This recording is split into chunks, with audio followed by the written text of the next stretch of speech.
time, that's when you and 50 Cent became a thing. Yes. Okay, so then how did you guys initially meet?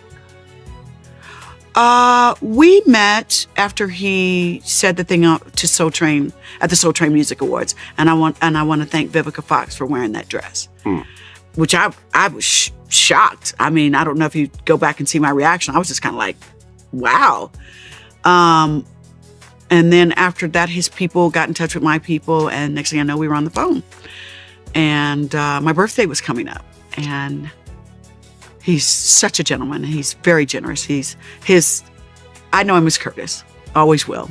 And the 50 Cent, those are his performing thing and who he is as a man. So I met Curtis because I remember when I first talked to him, I was like, so what? Behind the glamour and flashing cameras, Vivica A. Fox begins to peel back a layer she had hidden for years, quietly admitting that she protected Curtis Jackson far longer than anyone realized. There is emotion in her voice, something deeper than just a past relationship. It feels like unfinished business, like a story that was never fully told. She hints at secrets, moments, and truths she chose to keep away from the public eye, not because they were small, but because they meant too much. And right there, you can sense this is not just another celebrity story. This is something personal, something that still lingers. Then the scene widens into the chaotic world of fame, where power, money, and influence collide without warning. The industry is painted as a battlefield where even the biggest names can fall overnight. As tension builds, the narrative sets the stage for something explosive, teasing a storm that is about to unfold. It feels like we are standing at the edge of a scandal that could shake everything, where reputations hang by a thread and one revelation could change the entire story forever. He's like, Curtis, that's my name. I said,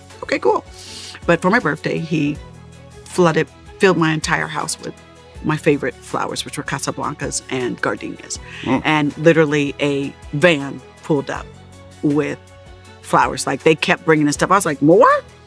More? Okay. So he's very generous and very kind. At the peak of his dominance, 50 Cent was not just winning, he was rewriting the entire game. His album Get Rich or Die Tryin' was everywhere, breaking records and turning him into an unstoppable force. Every chart, every radio station, every conversation in music revolved around him. This was not just success, this was complete takeover. And in that exact moment, when the spotlight was at its brightest, his personal life started becoming just as public as his career. Now imagine stepping into that spotlight alongside him, which is exactly what Vivica A. Fox did. She was already a star with her own legacy, but being linked to the hottest rapper in the world changed everything overnight. Suddenly, their relationship was no longer private. It became a headline, a topic, a spectacle that everyone felt entitled to watch and judge. The pressure was not just building, it was exploding.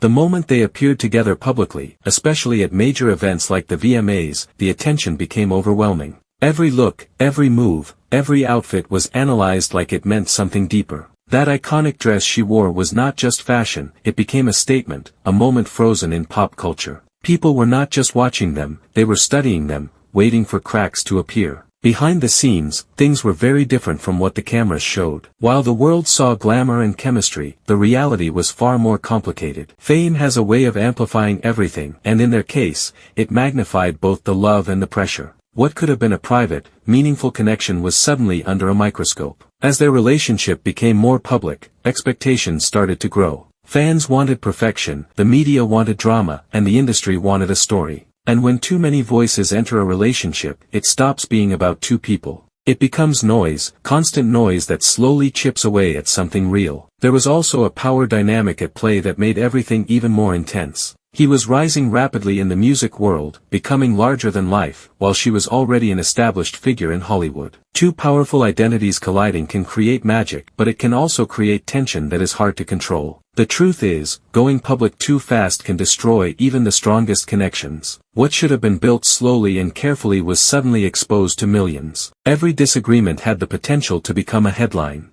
Every misunderstanding could be twisted into something bigger than it actually was. And that is where things began to shift. The love was still there, but it was being overshadowed by outside interference. Too many opinions, too much visibility, and not enough privacy. It became less about them and more about how the world perceived them. Looking back, there is a clear sense of regret in how everything unfolded. The realization that maybe things could have been different if they had stayed private longer. If they had protected what they had instead of letting the world in too soon. It is a painful kind of hindsight that comes with experience. In the end, their story becomes a powerful reminder of how fame can transform love into pressure. What started as something genuine slowly turned into something complicated and fragile. And once that balance is lost, it becomes almost impossible to get it back, no matter how strong the feelings once were.